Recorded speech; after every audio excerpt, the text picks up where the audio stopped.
नमस्कार, मैं अमित वर्मा एस्ट्रोलॉजर। आज मैं आपके सामने जो मेरे पास लाइफ के जो कुछ एक्सपीरियंसेस हैं उनमें से एक एक्सपीरियंस शेयर करना चाहता हूँ। मेरा एक कस्टमर जो कि पिछले कुछ वर्षों से मेरे कांटेक्ट में है, वो मुझे एक दिन मिलने आया। उसने मुझे बताया, अमित मेरा ऐसा है, मेरी जो सिस्टर है पिछले 20 दिन में पीजीआई में साइकेट्रिक डिपार्टमेंट में एडमिट है, उसको इलाज का कोई फर्क नहीं पड़ रहा। प्लीज एक बार मेरे साथ चलिए। जब से घर में दादी जी पूरे हुए हैं तब से मेरी सिस्टर उल्टे पुल्टी हरकतें कर रही है। अब तो इतना ज्यादा बढ़ गया, हमें इसको हॉस्पिटल अमित एडमिट करवाना पड़ा। जब मैं उसके साथ हॉस्पिटल गया तब वो सो रही थी। मैंने उसको अपनी योग विद्या द्वारा जब चेक करने की कोशिश की ना, एकदम उसने मेरे पे अटैक कर दिया। अटैक करते ही कहने लगी, अब क्या लेने आए हो तुम? जब मैं बीमार थी तब कहां थे? जब मुझे दवा दारू की जरूरत थी तब कहां थे? चुप करके यहाँ से चला जा, कुछ नहीं कर सकता तू अब मेरा। और चीख चिल्लाकर बेहोश हो गई। उसके बाद मैं हॉस्पिटल से जैसे ही बाहर निकला, मैंने अपने दोस्त को कहा, तू भी अब समझ गया है, मैं भी समझ गया हूँ, सब कुछ तो तेरी आंखों के सामने हुआ है।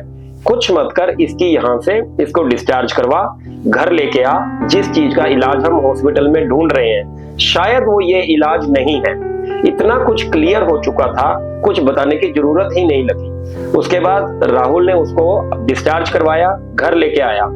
जब मैं उसको दोबारा उसके घर मिलने गया तो जैसे ही मैं रूम में एंटर किया, आप ऐसा यकीन कीजिए वो मेरी वेट ही कर रही थी, मैं उसके लिए आ रहा हूँ। जैसे ही मैंने उसको अपनी योग विद्या द्वारा जागृत किया, उसी टाइम दोबारा से अटैक करके वो सेम चीजें, क्या लेने आए हो, कुछ नहीं मिलेगा यहाँ से, चले जा यहाँ से, मैं इस शरीर को बिल्कुल भी नहीं छोड़ूंगी, इस लड़की को मैं अपने साथ लेके जाऊंगी। काफी मेहनत करने के बाद उस आत्मा ने, उस प्रेत ने मुझे कहा, ऐसा है अभी मेरी गति नहीं हुई है, जो भी मेरे घर में पुराने कपड़े पड़े हैं उनको उठा और अपनी विद्या से मुझे शांत कर, अदरवाइज मैं इस घर को पूरी तरह तबाह कर दूंगी। भी ये आत्माएं, जो भी ये प्रेत होते हैं, अगर ये आपको किसी प्रकार से एक बार वचन दे देना, जैसे इनके साथ हुआ, तो मैंने क्या किया, उसकी दादी से 7 वचन वहीं पर लिए।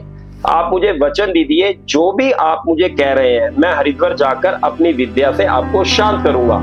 आप मुझे वचन दीजिए, ना मेरे परिवार को ना इनके परिवार को आज के बाद कभी तंग करोगे, ना इस परिवार से या कभी भी मेरे परिवार से कोई नाता रखोगे। दादी ने मुझे वचन दिए, मैं तुझे वचन देती हूँ, मैं इस परिवार की तरफ इसके बाद कभी भी नहीं देखूंगी।